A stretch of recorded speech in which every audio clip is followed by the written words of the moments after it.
join me in giving a warm welcome to Ms. Julia Wilson.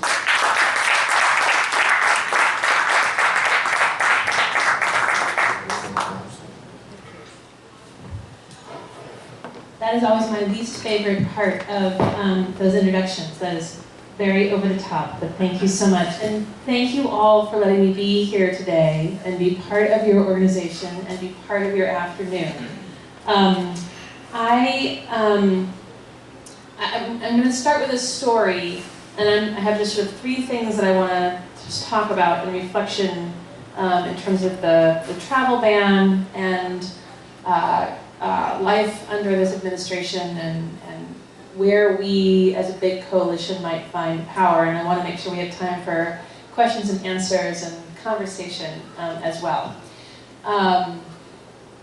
So this is a story that I'm telling with permission of the gentleman who talks about, because one of the things that he and I have been talking about is the importance of all Americans and certainly all Californians understanding what was really happening at the airports in our state in the aftermath of the Muslim travel ban.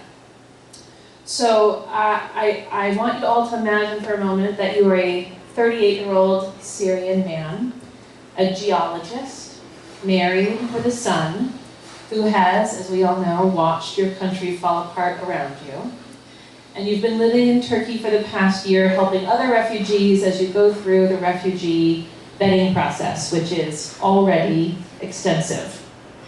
Your wife has gotten asylum a year ago and is actually living here in California in Long Beach with your 2-year-old son, whom you've seen once in his short life. And you finally are approved as a refugee to the United States on January 26th of this year. You book your flight to San Francisco and show up at the Istanbul airport on January 29th. And as Elise said, that's when the chaos had ensued. And immediately you're caught up in the chaos that ensues with the implementation and the fast and overreaching implementation of the Muslim travel ban. No airline will allow you to board a flight in Istanbul, and there are suddenly a multitude of court orders coming out of the United States. Nothing is clear, not to you, not to airline staff, except that no airline at all will open up a single flight to allow you to join your family in Long Beach, California, or in the United States. So I had the very great honor of becoming connected with this young man and his family by email, my phone, right, which says something about the use of technology in the days after the travel ban was implemented.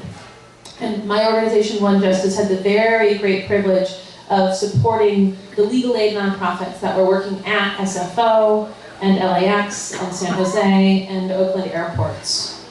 We ran the operational side, like the boring side, of these pop-up legal clinics that took place. And so we were responsible for managing everything from volunteers to the donated pizzas to pens and pencils to making sure that there were printers, right? We were the COO, basically, of the movement. And for this young refugee, we got to be part of an international group of volunteer lawyers in the United States and in Turkey, policymakers, including Senator Harris's office, and advocates from all over, struggling to help him as the legal context in this country shifted on an almost daily basis. So I'll hold with his story, but that was sort of an example of the kind of thing that was going on, and not necessarily at the airport, but also internationally through the use of technology. And so I thought it might be helpful to tell you a little bit about OneJustice and this concept of civil legal aid in the United States, sort of who we are and what we do. Why were we at the airport at all? The need, so the larger policies that we're seeing emerge under this administration, using the travel ban as a key example, and then this idea of mobilization. And what does that mean for all of us in this new moment in time in the history of the United States? What does it mean? What do we think we can do? So as you heard, OneJustice, our vision is that someday every single person in the state of California who's facing some legal issue, and particularly legal issues that are barriers to some kind of life necessity, that everyone facing that will have access to the legal help that they need. When that day takes place, we will have worked ourselves out of a job. We will close up shop and walk away delighted. And so the way that we do that is we try to work throughout the state, urban and rural, northern and southern, with a wide network of nonprofits and profit entities trying to drive legal services into the communities. And so I should say we don't do criminal law. We focus specifically on civil law issues facing veterans, survivors of domestic violence, immigrants, families, seniors, and others. We work with all of the nonprofits in our network to make them as strong as possible, have good business skills, good business practices. And then we do two things that I wanted to talk to you about today. One is we run grassroots understanding of justice and access to the courts called Californians for Legal Aid that we think sort of stands up for American democracy and the rule of law, anyone who cares about justice. And the second piece is we run a program called Pro Bono Justice, which is getting private sector lawyers, whether they're at large corporations or large law firms or law schools, and everyone who cares deeply about justice and getting them involved in the justice system. So big backdrop to sort of why we exist, which I think is tied to sort of the civic engagement piece, is we believe that the American justice system, the rule of law, it matters. That it's a part of democracy that makes democracy work, actually. That when we as a country have agreed that we will use a court system to resolve our disagreements, that is a promise that we have made to each other. And it happens in the oxygen, right? It only works because we all believe in it. And because if I have a disagreement with my neighbor or the government or someone else, I agree that an impartial judge will be the decision maker on how to resolve that conflict. That only works because we have the rule of law, which means we have a legal system in the country that applies equally to individuals, to all of us in the room, but also to corporations and the government, including the President of the United States. And that system, if we can get that system accessible for every single member of our communities, that's justice. And that's at the bedrock of American society. So civil legal aid as a concept tries to open up access to the justice system for everyone in the state. That's the big picture. So that's sort of who we are and what we do, and that's why we were called to arrive at SFO and LAX and Oakland and San Jose and be a part of that. So the need. We have been working in the area of immigration for many years, in large part because it's one of the barriers to life necessities that comes up, particularly for low-income Californians. And particularly in rural areas of the state, there are often no lawyers to help people who are having some kind of immigration problem. So we were already looking at the Trump administration's policies around immigration, right? The ability for the human species to travel in and out of this country. And if we look at the globe, we know that humans move around. We move for wonderful reasons, right? We move for love, we move for tragedy, we move to be together, we move for long-term and short-term. One of the families that we ended up working with was a grandmother, and actually a mother whose daughter and son-in-law were here in Silicon Valley, and they were about to give birth to their first child. And she was coming from Tehran and got stuck in the middle of the travel ban, couldn't go in either direction for a while. And they came to the clinic on Tuesday, Monday or Tuesday, after everything had sort of been sorted out, things were calmed down, because they wanted her here for the birth of her first grandchild. I mean, that's immigration for joy, right? That should be possible in the human species. And in that moment, the travel ban was preventing that kind of movement inside and outside of the country. So this work in immigration had us already looking at the administration's policies. And so I'll just outline for you the way that we saw them taking place, because it felt like a piece of a larger package. On the Wednesday, so January 25th, there were the first set of executive orders that legally handled regular immigration. They were to put up money for the wall, They were to completely change the priorities for who could be deported from this country. And they also set up punishment for cities that tried to protect their citizens by being sanctuary cities. Right? So that was the first executive order. We thought at that moment that that would be implemented first. Right? So we started scrambling on Thursday to figure out how we were going to react to that. We thought that mass raids and deportations, particularly in the Central Valley, might start that weekend. Then suddenly on Thursday and Friday, we had the travel ban. And I actually, emotionally, to be honest, there was a moment where I couldn't handle it. I went out to lunch with people on Friday. They're like, have you read the travel ban yet? I'm like, I can't deal yet. I'm going to go home. I'm going to get away from the workplace. I'm going to sit down and read it then. Well, of course, by the time I got home, there were protests starting to be planned. And I realized that the thing that we thought was going to take place, mass deportations, we actually had to pivot and quickly respond to what was going to happen at the airports. And we have this concept at OneJustice, justice where it's needed most, and we kept trying to assess where was the needed most going to happen. We thought it might happen out in the Central Valley. Turns out it happened at SFO and LAX. So that weekend at the airport, when things really hit the media, right? There were people landing and coming in off planes. The Customs and Border Patrol agents felt empowered to immediately start turning people around, holding them for, we think still, it's unclear, but we think holding them for sometimes days, putting them back on planes and sending them back. We are still, as a community, trying to get actual numbers from the federal government about how many people were impacted during that first weekend, because it remained completely behind the wall, at the wall that you saw in the photos.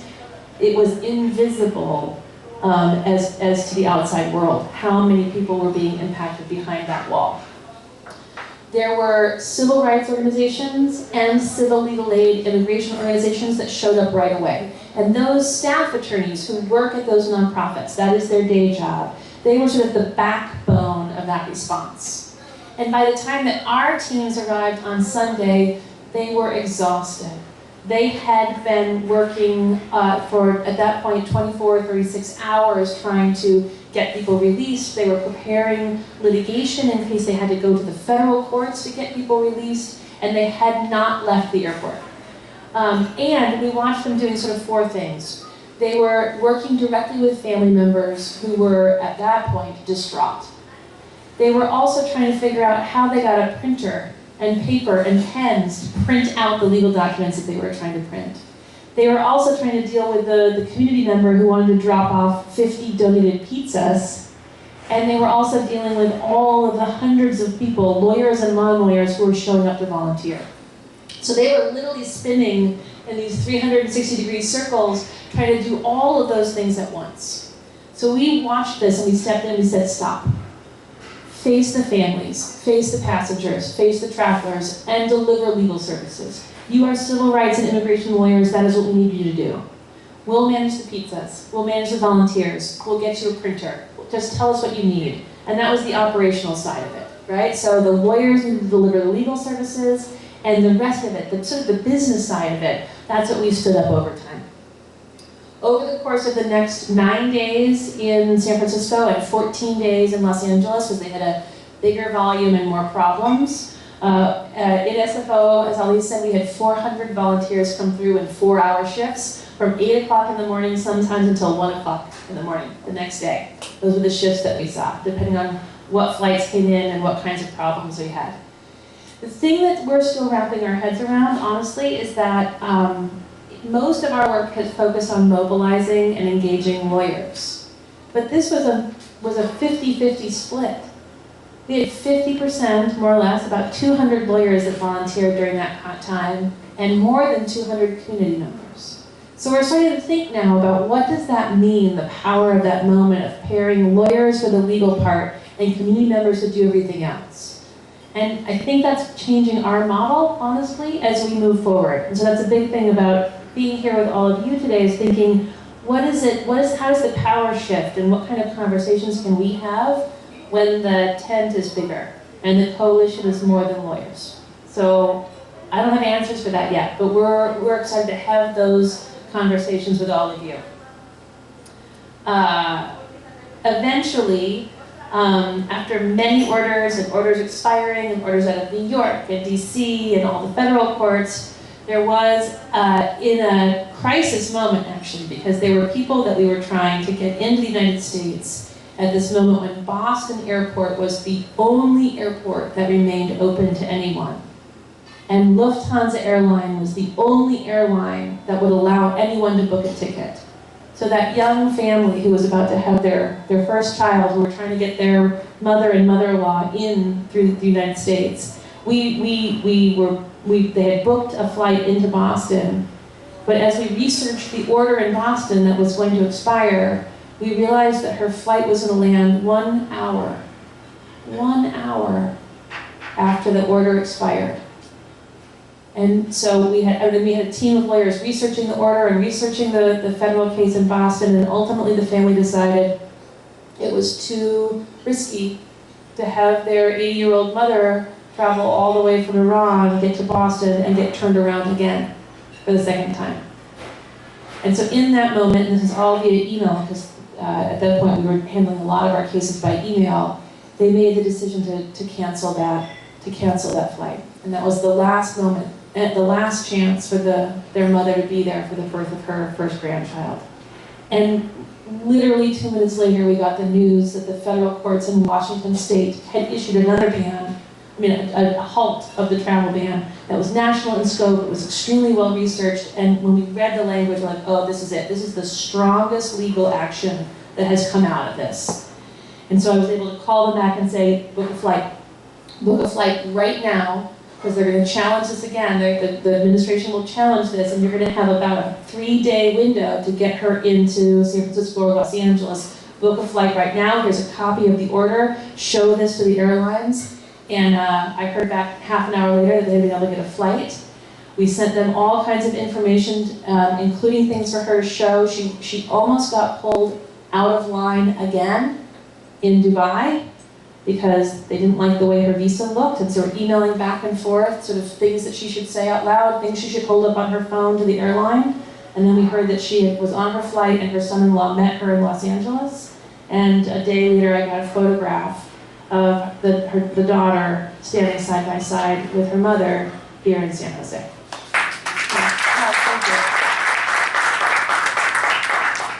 So what do we know, I should say, and then the administration tried again with a second travel ban. We stood up the whole SFO clinic. We were there on the ground for a day. It got halted by the courts right away. So this is the thing, the rule of law, right? The beauty of our system, which says that the courts are equal with the President of the United States, and that the US Constitution applies to all of us, and to corporations, and to the government, and even to the President.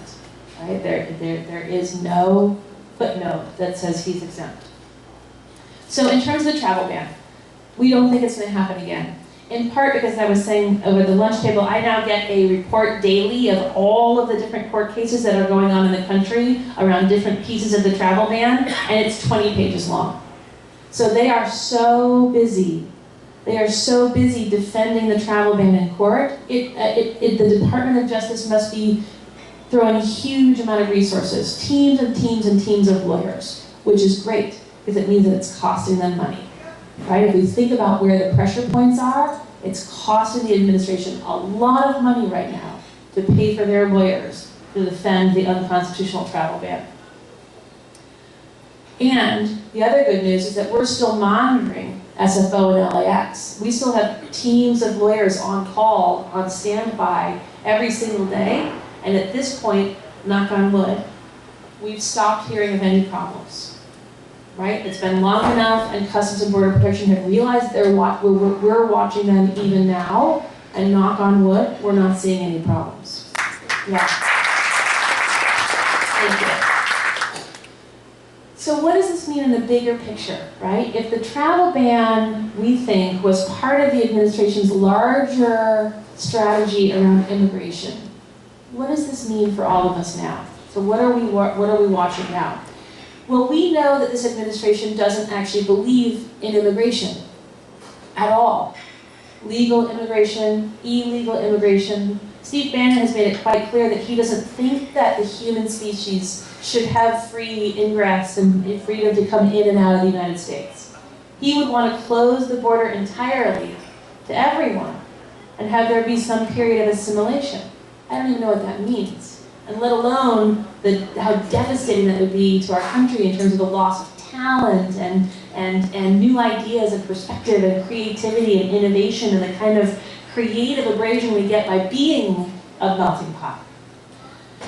So now we're watching what this means for other immigration. And so I think this is a place where we would also talk about where do we stand together in unusual ways. So what we're worried about now very much is the other executive orders that he signed 2 days before the travel ban around deportation. And so he made a huge shift in priorities. Under the Obama administration, which let me say also deported a lot of people. Under the Obama administration, you were eligible or you were a priority for deportation if you had committed a very serious crime or a series of less serious crimes, right? You had basically been convicted by the criminal court system for things that were very serious. And then you were a priority for deportation. If you had US citizen children, you were automatically not a priority. You were taken off the priority list unless you had such a serious crime that it counterbalanced it. And under no circumstances were ICE agents allowed to pick up people from places of worship, or courts, or schools, or hospitals. That was the Obama approach to deportation. The executive order that came out the Wednesday before the travel ban said this: you are a priority for deportation if you have committed a serious crime. You are a priority for deportation if you've been charged with a crime. Now that's not very American, because we believe in innocent until proven guilty in our criminal justice system. So this means if a district attorney anywhere has said you might have done a crime, you're a priority for deportation. If you've done any act that anyone might think could be a crime. So if my 19-year-old in Santa Cruz is picked up for, I don't know, drunk driving, right? And the ICE agent looks at her and says, yeah, I think you've committed drunk driving. Rather than going through a criminal court process and being convicted and then deported, they can just put her in deportation proceedings right away.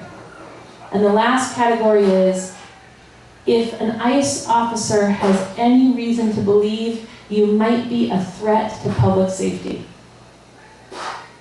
So what does that mean for my staff member, Pablo, as he's walking down the street, and the ICE agent can pull up and say, you, brown boy, you look like you might be a risk to public safety. I'm going to take you in, and you're going to be deported. We think that is completely unworkable as a system. And the ICE agents have gone into the media and have said they now feel like they were handcuffed. They said, this is a quote, that they were shackled under the Obama administration and now they have been released to do what they know they need to do, which is pick up people that they think are dangerous. And I think we all know what happens when people in enforcement are allowed to decide who's dangerous and who's not. So what are we doing? We are assembling teams of people, lawyers and non-lawyers again, because we've learned from the airports, equal parts lawyers and non-lawyers, to stand up to ICE, to respond if there's a raid, to pledge support for immigrant communities wherever they are geographically and wherever they came from internationally, and to say no. In the state of California, we will not allow this to happen. We said no to the travel ban, and we say no to indiscriminate deportation. So that's one thing. And then cohorts of lawyers, a whole huge network of thousands of lawyers throughout the state to defend those people in court if they are picked up under the new executive order. So I have more thoughts about that, but that's a piece again where we think the big tent approach matters, right? That communities impacted by either piece of the administration's terrible immigration policies stand together under a big tent and say, no, we see this, you can't isolate us, white, Muslim, Latino, we understand what you're doing, you cannot pick us apart through your policies, we stand together as a community and we say no to this entire system that you're trying to build.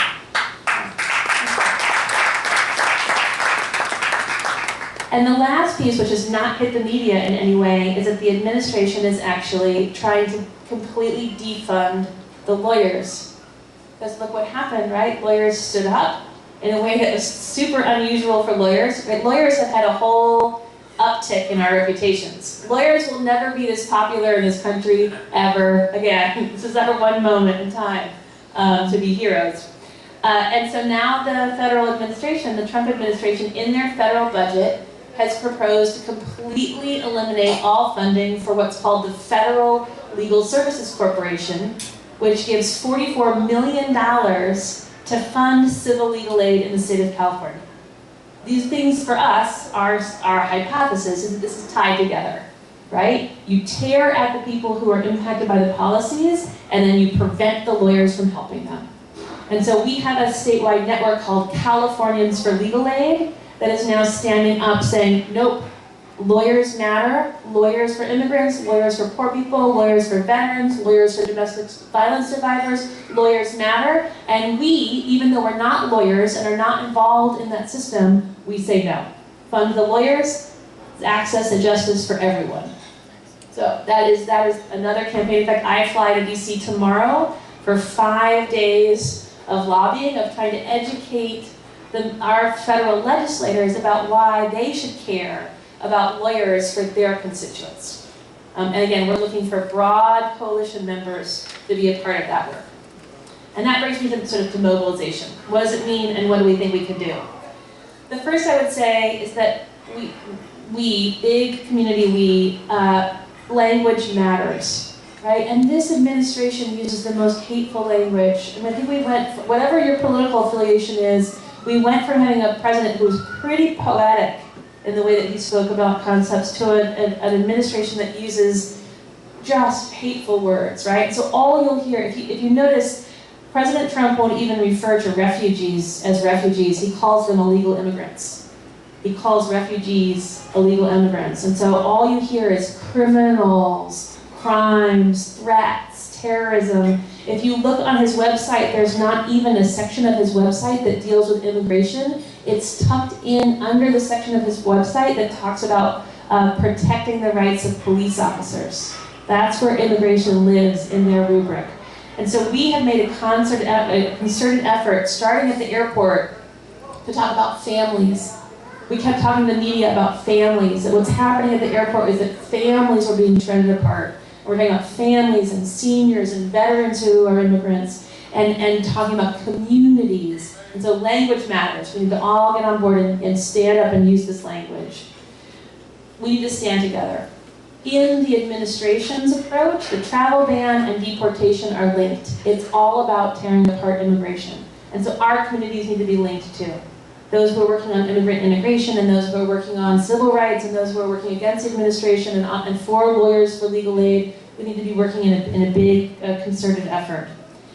And then we were actually having a great conversation about this over lunch, and so I was learning a lot about ways that this organization and others have been involved in the political process, but this is a moment in time to make sure that our legislators know what we care about, and that we are sharing issues, right? I am a white woman, I'm a Unitarian Universalist. I am an unusual suspect to stand up and appear in front of my legislators against the travel ban, right? That's sticky in an important way. And by sticky, I mean it's unusual, it stands out.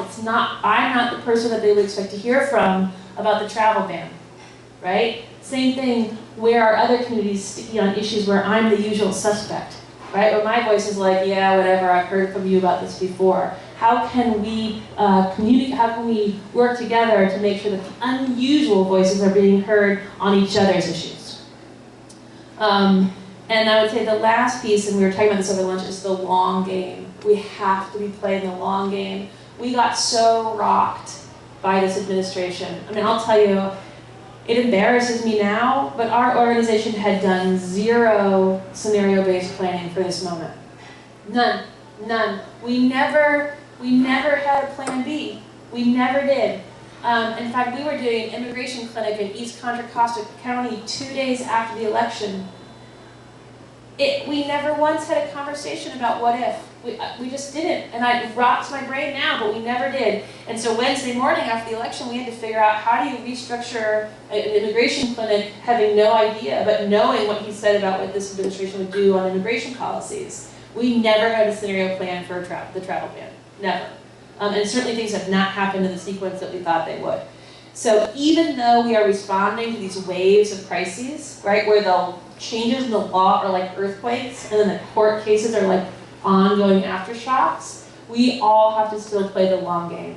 And that means financial contributions to legislators, getting to know them, and I learned a lot over lunch about where you all already have some connections, meeting with politicians, getting to know their local staff, getting to know their DC staff, talking about constituent services, and so that when the crisis comes, because I think the sad thing is that we at least are digging in and realizing that we think we're probably up for 4 years of sequences of crises.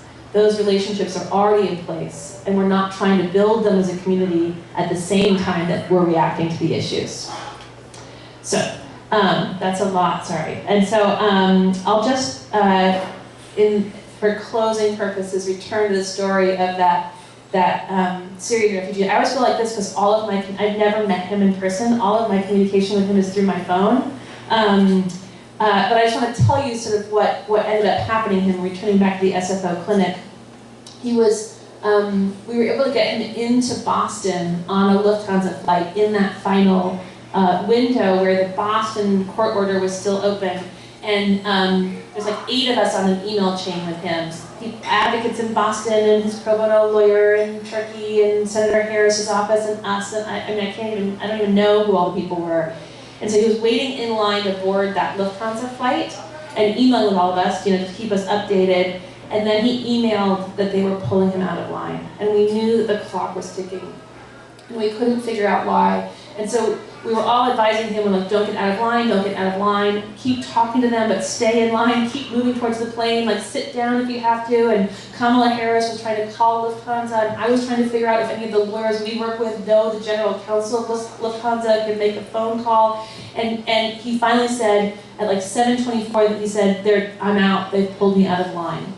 And again at 7:26, literally 2 minutes later, we got the order out of the Washington State Court.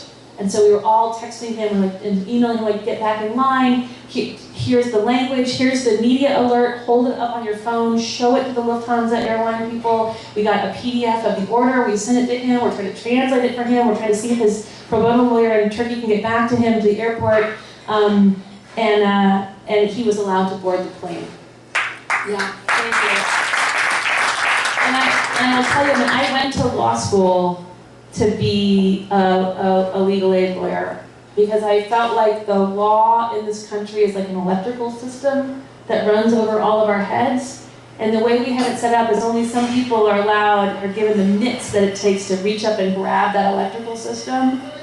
And I wanted to be able to grab the electrical system and then share it with a bunch of people, to not make it be only the domain of lawyers. And so that's why I went to law school. So to have the honor and privilege of doing this work, it felt like a culminating moment for me, and I will carry in my heart forever the names and faces of the people that were part of my life during those 9 days, including some of you. And so I want to share with you in closing the email that he sent to us as he took his seat on that flight, and I share it with his permission. Dear all, as much as I talked, it will not be enough to appreciate your great efforts. I feel strong with your support, and it is such a dream that I will finally see my wife and my son. It was a very hard experience, and I am sure your efforts will win at the end, breaking all fake walls between human hearts. And so most of all, that's what I believe we have the power to do. If we mobilize together for justice, always and most of all now, in this moment in our country's history, we can achieve the American ideal of justice for all, and we will break down all of the walls that this administration tries to put up between our most human hearts. So thank you.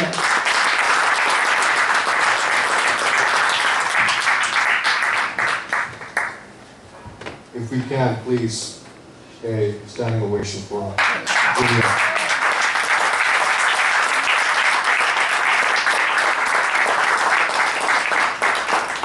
See what I mean? I stood there and I was thanking her, and she bowed her head down at the airport. She's like, "Why are you thanking me?"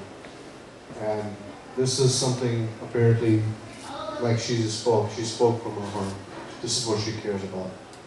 And this is what we should all care about. We have tremendous youth like Mortaz and Mustafa, and even as young as my son, Zion, at 11 years old.